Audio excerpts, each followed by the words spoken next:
સુરતથી ચોંકાવનારા સમાચાર સામે આવી રહ્યા છે, જ્યાં વરરાજા પોતે જ જુગાર રમતા ઝડપાઈ આવ્યા છે, જેના કારણે પોલીસ પણ થોડા સમય માટે દુવિધામાં મુકાઈ ગઈ હતી. વરરાજા પોતાના જ લગ્ન હતા, તેના આગલા દિવસે હોલમાં જુગાર રમતા ઝડપાઈ ગયા છે. લગ્નના હોલનો કબજો લેવા ગયા અને વરરાજા જુગાર રમવા માટે બેસી ગયા હતા. પોલીસે બાતમીના આધારે દરોડો પાડતા સમગ્ર મામલો સામે આવ્યો હતો. ઘટના અનુસાર લગ્નના એક દિવસ પહેલા જ નવાઝ શરીફ નામના યુવાનને જેલમાં જવાનો વારો આવ્યો હતો. પોતાના લગ્ન હોવાથી હોલ ભાડે રાખ્યો હતો.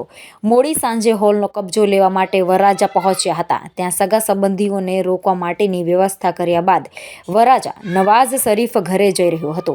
ત્યારે મિત્રો અને સંબંધીઓએ પત્તા રમવાનું શરૂ કરતા તેઓ પોતાની જાતને અટકાવી શક્યા ન હતા. જુગાર રમવા માટે બેસી ગયા હતા. જોકે પોલીસને રાંદેર વિસ્તારના આવેલા ટુંબી હોલમાં જુગાર રમાઈ રહ્યા હોવાની બાતમી મળી હતી, જેથી પોલીસે વહેલી સવારે 5 વાગ્યે ટુંબી હોલમાં દરોડો પાડ્યો હતો.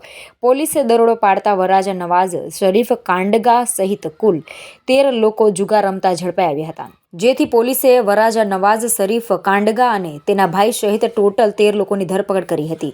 જો કે બીજા દિવસે લગ્ન હોવાના કારણે નવાઝ શરીફ અને તેના ભાઈના પોલીસે તુરંત જ જામીન મંજૂર કર્યા હતા. જો કે જુગારમાંથી પોલીસે 76,000ની રોકડ, મોબાઈલ અને વાહનો સહિત કુલ 2 લાખથી વધારેનો મુદ્દામાલ કબજે કર્યો હતો.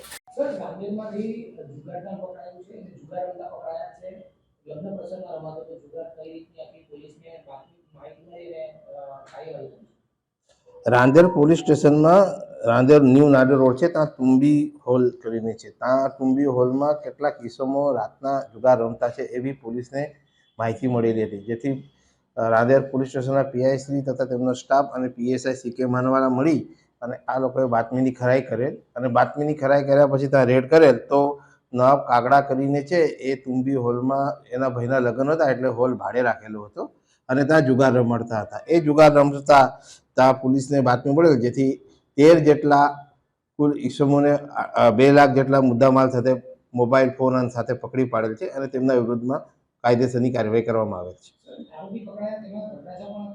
એમાં એક વરરાજા બધા જે કાગડા છે એ નવાબ કાગડા એનો જ ભાઈ છે, નદીમ આસિફ કાગડા કરીને છે, એ એના લગ્ન હતા એટલા માટે જ આ હોલ ભાડે રાખેલો હતો. આમાં અત્યારે 4-5 મુજબનો ગુનો દાખલ કરવામાં આવેલો છે પોલીસને અને જુગારનો ગુનો દાખલ કરેલ છે.